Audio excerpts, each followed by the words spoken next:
Smart automation, better business. Learn how to optimize your business with Solved. Hi, everyone. Welcome back. I'm Ben Fankhauser, a consultant at Solved Cloud, where we are dedicated to automating your business with Salesforce and AI technologies. Today is part 2 of the series that is answering the question, does Agentforce forecast sales? To recap, in part 1, we did a simple setup of forecasting in a Salesforce org. For today, I'm showing you what Agentforce does out of the box with regards to forecasting. Without further ado, let's hop into it. All right, well, now let's hop into it. So, just to recap from video 1, from part 1, we set up forecast. So we went to forecast setting in setup. We toggled it on. Then we set up our forecast hierarchy, added who are the managers, who are the people that report to individuals, who's in charge of those quotas. And now what I want to do is add some quotas. So in order to add quotas for particular periods of time, you go to setup, click on forecast quotas, and then it comes to this screen. Now this screen, you have the option to set the forecast type and the forecast period. Now I'm going to do forecast type of opportunity amount and April, so this month.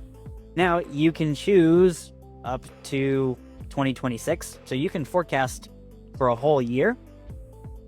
And you can also forecast on multiple different levels. So I want to forecast on opportunity amount.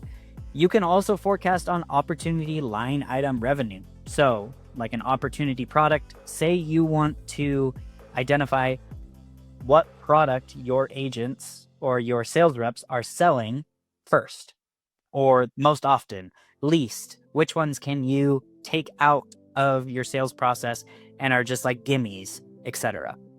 You could also do opportunity revenue. A lot of times the amount is discounted and you only get a certain amount of revenue. So those are the different tiers that you can forecast on. Once you decide the forecast type, you can go ahead and click on show quotas, and this will show all of the individuals that can need quotas. This is where you can go ahead and edit their quota for that forecast period. Notice I have set my quota as 200,000 with Elliott Executive at 150,000 and Andrew Irwin at 50,000. So once you have done that, what does it look like? What does it look like in Salesforce? So if you go to forecasts, like last time, I'm gonna go ahead and clear history. Forecasts, you're gonna notice that you have those 3 options up here.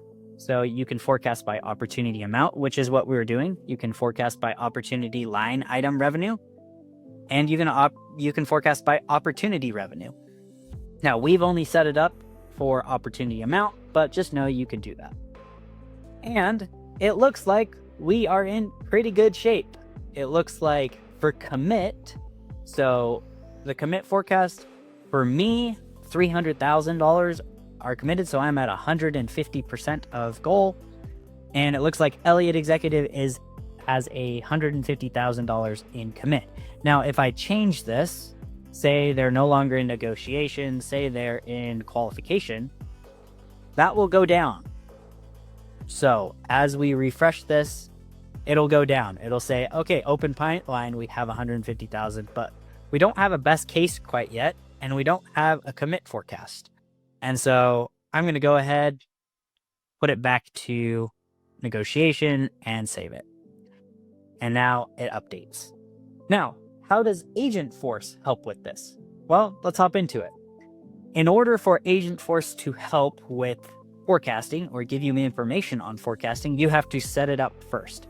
Now, the agent that is in charge of forecasting is the default agent. So if you go to agents in setup, click on the default agent, you're going to find that the default agent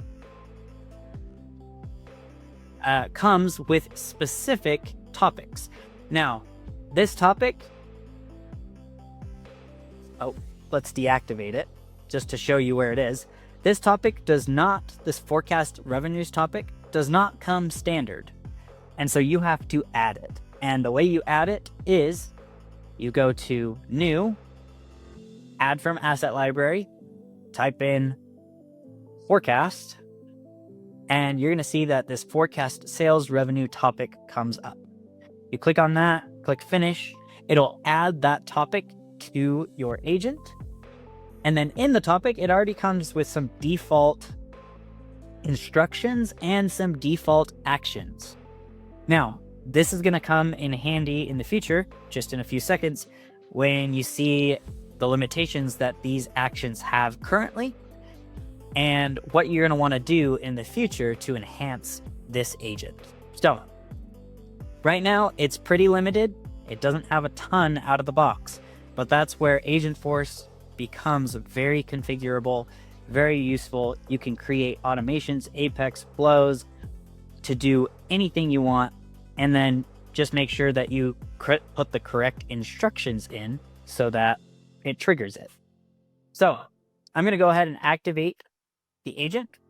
From there, how do you interact with it? Well, the default agent is basically a personal assistant. So if you go back to forecasts and you see this little guy up here, if you click on this little guy and then pin it, you're going to notice that the default agent comes up.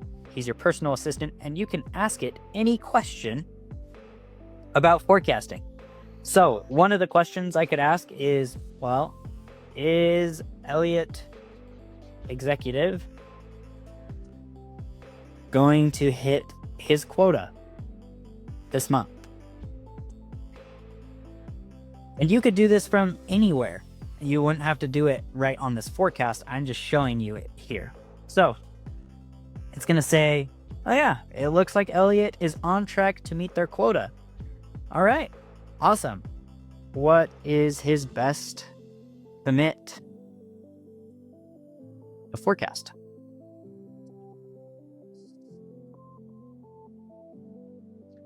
Well, look where it runs into a little bit of an error. You can't ask like follow-up questions, which is a little frustrating. It says, hey, we don't really have anything to answer this question. Would you like assistance with anything else? Basically what it's saying is, hey, I don't have an action associated with your request. And so this is where in part 3, we're going to show you how to do a simple adjustment or automation so that when you add that action to the agent, it's going to be able to answer some of these questions. So basically, to answer your question or answer the main question of can Agentforce forecast sales? At the moment, it doesn't do the forecasting itself. It gives you summaries of your current forecast. But if you wanted it to create maybe a sales forecast for the next 6 months and add up all of the information, etc., and give you a summary, that's where you're going to have to go ahead, create a flow, create an Apex action, etc., add that action to the agent, and then add an instruction to the agent. So that's what's going to happen in part 3. But for the simple setup, now you have the ability to ask about forecasting with Salesforce just out of the box. We'll get into how to update it so that it is more useful for your business.